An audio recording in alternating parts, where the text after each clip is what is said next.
আসসালামু আলাইকুম সবাইকে। সকালবেলা রেগুলার সব রুটিন কমপ্লিট করে অফিসে চলে এসেছি। আর এদিন কি একটু তাড়াতাড়ি এসেছিলাম, এসে দেখি যে অফিস এখনও খোলেনি, তাই দাঁড়িয়েছিলাম। দেন অফিস খোলার পর এন্ট্রি নিয়ে আমি নাস্তা করতে বসে পড়েছি।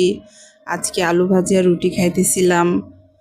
আর আজকে বাদবাকি সব কাজকর্ম করে দেন 12টার দিকে আমার কলিগ একটু ছোলা ভাজা নিয়ে এসেছিল, ওইটা একটু খাচ্ছিলাম। ওর আম্মু বাসায় থেকে ভেজে দিছে, কিন্তু অনেক বেশ সুন্দর হয়েছিল। বেশ অনেকগুলোই খেয়েছি। তারপর বাইরে দেখছি মেঘলা ওয়েদার, সো একটু বাইরে যেয়ে একটু দাঁড়িয়েছিলাম। আমি আর আমার কলিগ মিলে কিছুক্ষণ গল্প করলাম। গল্প টল্প করা শেষ করে আবার অফিসে ভিতরে চলে এসেছি। এসে ভাবলাম যে একটু চা খাই। আর সব ওয়েদারে চা খেতে ভালো লাগে, বাট মেঘলা ওয়েদারে একটু বেশি মজা লাগে। তাই দুইজনে একটু চা বানিয়ে বসে চা খাইতেছিলাম। দেন কিছু কাজকর্ম করে আমার লাঞ্চের সময় হয়ে গেছে, বাসায় থেকে খাবার দিয়ে গেছে। পরে ইলিশ মাছ আর এই ডাঁটা আলুর তরকারি দিয়ে অনেক মজা মজা করে খেলাম।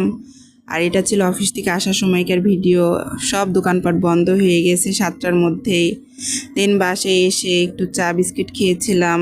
আর গোসল করে উঠে চাটা খাইতে খুবই খুবই ভালো লাগে। তারপর দেখি যে আব্বু দুপুরে এগুলো নিয়ে এসেছিল। পরে আমি শুধু প্যাটিসটা খেয়েছিলাম। আল্লাহ হাফেজ।